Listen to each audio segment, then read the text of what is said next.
Welcome friends, અમારી YouTube channel HP education ગુજરાતીમાં આપનું હાર્દિક સ્વાગત છે। જો મિત્રો અમારી ચેનલમાં તમે નવા જોડાયા તો વિડીયોને લાઇક શેર અને ચેનલને સબસ્ક્રાઇબ કરવાનું ભૂલતા નહીં। મિત્રો આજે આપણે ફોરેસ્ટમાં શિફ્ટ 2 ની અંદર 8 ફેબ્રુઆરી 2024 રોજ શિફ્ટ 2 ની અંદર જે પ્રશ્નો શિફ્ટ 2 ની અંદર પૂછાયા તેની ચર્ચા કરીશું।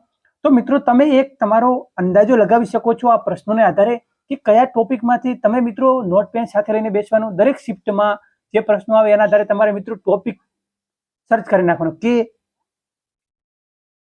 ઇન્દિરા ગાંધી ડેમ કઈ નદી ઉપર છે। તો મિત્રો તમારે જે ડેમ આવેલા છે એ મિત્રો તમારે તૈયારી કરી નાખવા પડશે।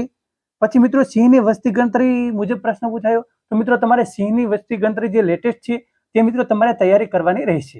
તો મિત્રો આપણે ચાલો વિડીયોની શરૂઆત કરીએ। અને જો મિત્રો તમે ફોરેસ્ટની આગળના દિવસોમાં પરીક્ષા આપવાના હો તો અમારી ચેનલને જરૂરથી સબસ્ક્રાઇબ કરી બેલ આઇકોન બટન પર ક્લિક કરી દેજો, જેથી કરીને અમારા જે નવા વિડીયો આવે તમને ઉપયોગી નીવડે।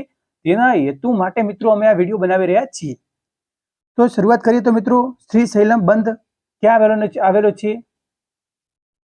ઉડી શકે તેવું વિશ્વનું ઊંચું પક્ષી? ઇન્દિરા સાગર ડેમ કઈ નદી પર છે? સિંહની વસ્તી ગણતરીનો પ્રશ્ન તો તમે મિત્રો એ ટોપિક કરી શકો છો। અહીંયા અમને જેટલા પ્રશ્નોની માહિતી મળી છે તેટલા પ્રશ્નો અમે મિત્રો તમારા સુધી પહોંચાડવાની મદદ કરી છે। વાઇલ્ડ લાઈફ એક્ટ મુજબ શિકાર પર પ્રતિબંધ કલમ અબિલ ગુલાલ સમાસ કયો છે? તો મિત્રો તમે સમાસ પણ તૈયાર કરી શકો છો। પટોળા વિશે પ્રશ્ન હતો। વીટો પાવરનો ઉપયોગ કોણ કરે છે? મિત્રો સોમનાથ મંદિરની ગુફાનું નિર્માણ દિલ્હીમાં કોના દ્વારા કરવામાં આવ્યું? એનજીટીમાં વધુમાં વધુ સભ્ય। મિત્રો આ એનજીટી એક તમે આખો ટોપિક તૈયાર કરી લો।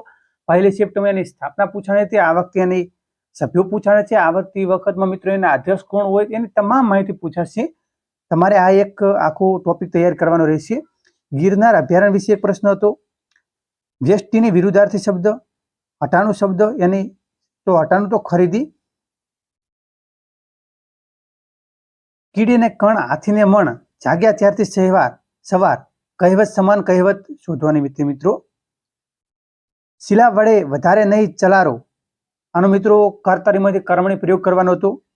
પછી મિત્રો સિરીજ હતી 6, 9, 18, 21, 42, 45, 90 તો પછી કેટલા?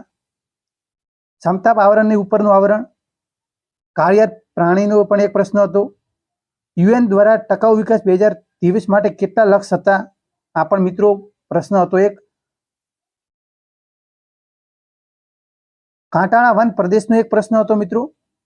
મારાથી નીલાને વાત કહેવાય, અને મિત્રો કર્તરી કર્મણી માટેનો એક પ્રશ્ન હતો। મિત્રો આ ટોપિક તમારે નોંધવાનો છે કે કર્તરી અને કર્મણી વાક્ય રચના જે છે, ભાવે પ્રયોગ, પ્રેરક વાક્ય રચના, આ મિત્રો તમારે તૈયાર કરવાની રહેશે। ઉંમરનો સરવાળો માટેનો એક મિત્રો એટલે કે ઉંમર સંબંધિત દાખલા હતા। ઘેરનો મેળાનો દાખલો હતો।